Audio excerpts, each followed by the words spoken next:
নমস্কার বন্ধুরা, ছোটোখাটো রান্নাঘরে আপনাদের স্বাগত। আজকে আমি বানাবো ডিম আলু ফুলকপি দিয়ে দারুণ একটা রেসিপি।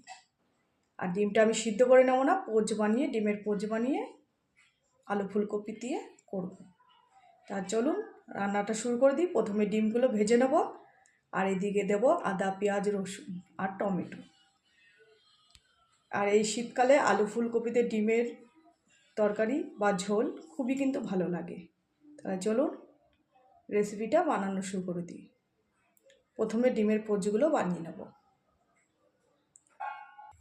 এদিকে কড়াই গরম করতে দিয়ে দিয়েছি, এক এক করে ডিমগুলো ভেজে নেব। এদিকে একটা ডিম আমি বাটির মধ্যে ফাটিয়ে নিয়েছি। প্রথমে ডিমটা ভেজে নেব। আর ডিম ভাজার জন্য দিয়ে দেবো কড়াইতে তেল। সাদা তেল ব্যবহার করব আমি।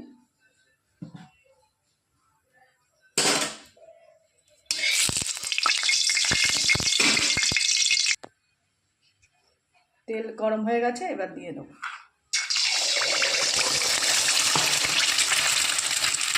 এরকমই এক এক করে সমস্ত ডিমগুলো আমি ভেজে নেব।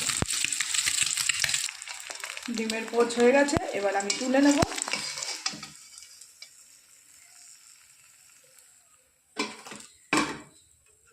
ওই তেলেই আবার আরেকটা ডিম ভেজে নেব। এরকম করে বাদ বাকি ডিমগুলো আমি ভেজে নেব। এখানে আমি 4টে ডিম নিয়েছি। বন্ধুরা, সবকটা ডিম আমার ভাজা হয়ে গেছে।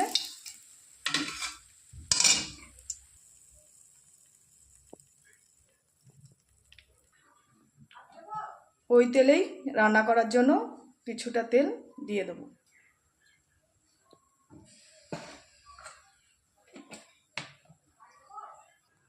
তেলটা গরম হতে হতে আমি আদা আর রসুন বেটে নেব শিলপাটায়। এই আদা আর রসুন আমি শিলপাটায় বেটে নেব। এদিকে তেল গরম হয়ে গেছে। প্রথমে আমি পেঁয়াজটা হালকা ভেজে নেব। পেঁয়াজ আমি বাটবো না।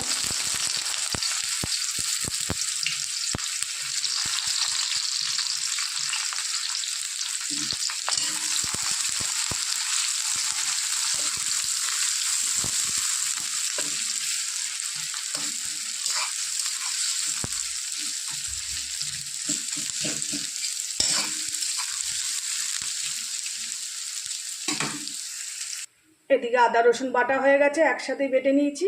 এবার আমি তুলে নেব।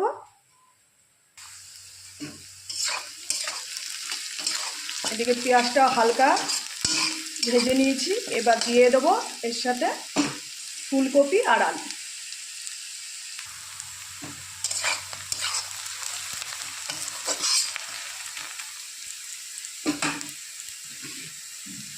এবার দিয়ে দেবো কেটে রাখা আলু আর ফুলকপি।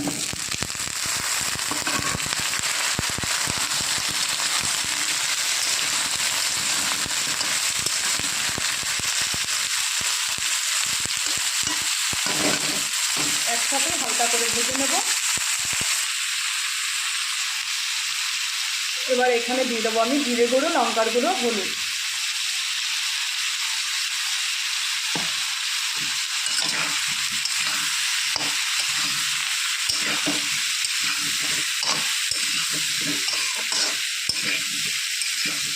সমস্ত মশলা দিয়ে কষাবো একসাথে। এদিকে আলু ফুলকপিটা ভাজা ভাজা হয়ে যাবে, মশলাটা আমার কষানো হয়ে যাবে।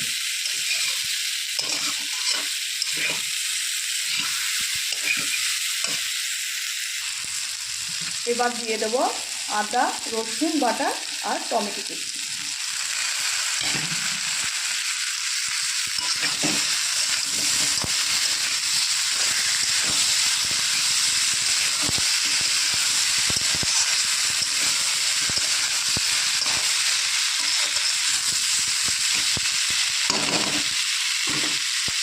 দিয়ে দেবো পরিমাণ মতো লবণ।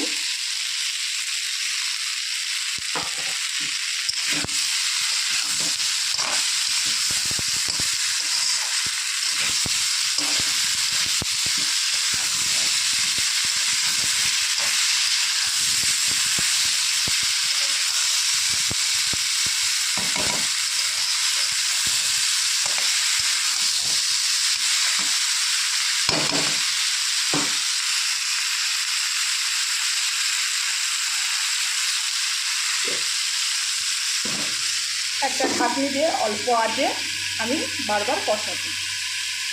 কষানোটা ভালো হবে, তাড়াতাড়ি ফুলকপি আলুটাও সেদ্ধ হয়ে যাবে। এবার ঢাকনিটা তুলে আমি দেখে নেব।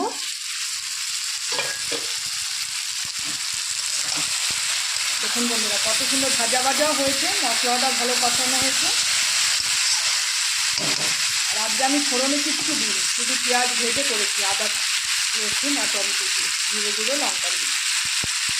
আর শীতকালে গরম মশলা ভালো লাগে না, ধনেপাতা কুচি দিলেই তরকারি টেস্ট এমনি হয়ে যায়। তাই ফোড়নও কিছু দেবো না, আর গরম মশলাও দেবো না।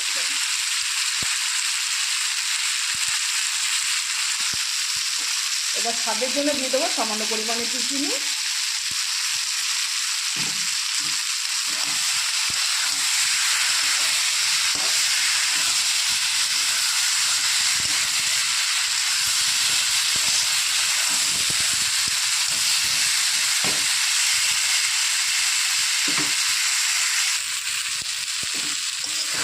দেখুন বন্ধুরা, কষানো প্রায় হয়ে গেছে।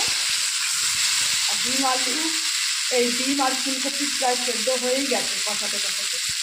এবার দিয়ে দেবো আমি পরিমাণ মতো জল।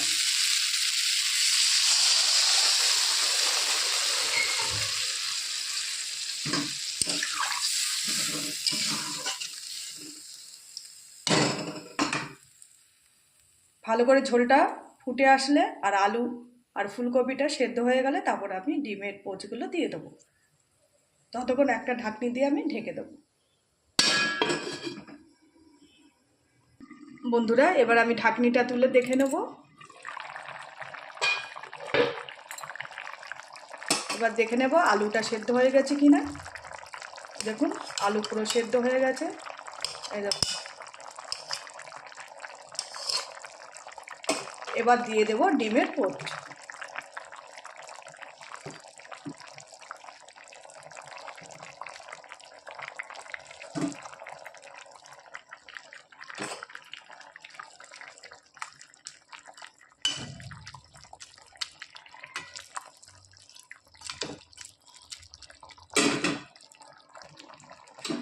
ডিমের পোচগুলো আমি দিয়ে দিয়েছি। আলু ফুলকপি সেদ্ধ হয়ে গেছে, আর নুন আমি দেখে নিয়েছি। এবার দিয়ে দেবো 4-5টা কাঁচা লঙ্কা।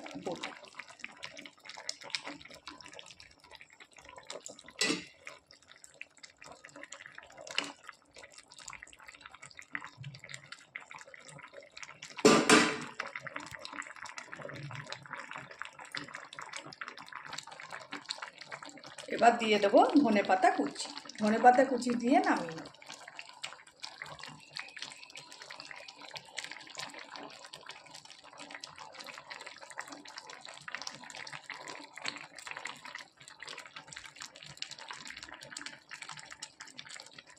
আলু ফুলকপি দিয়ে ডিমের পোচ আমার রান্না হয়ে গেছে। এবার আমি নামিয়ে নেব।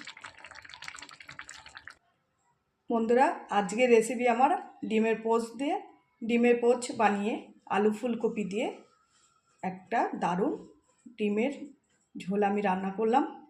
যদি ভালো লেগে থাকে একটা লাইক কমেন্ট শেয়ার করে দেবেন, আর কমেন্টে জানাবেন আমার রেসিপিটা আপনাদের কীরকম লাগলো।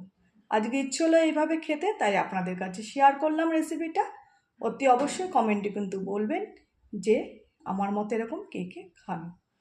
তাহলে নমস্কার, সবাই ভালো থাকবেন, সুস্থ থাকবেন।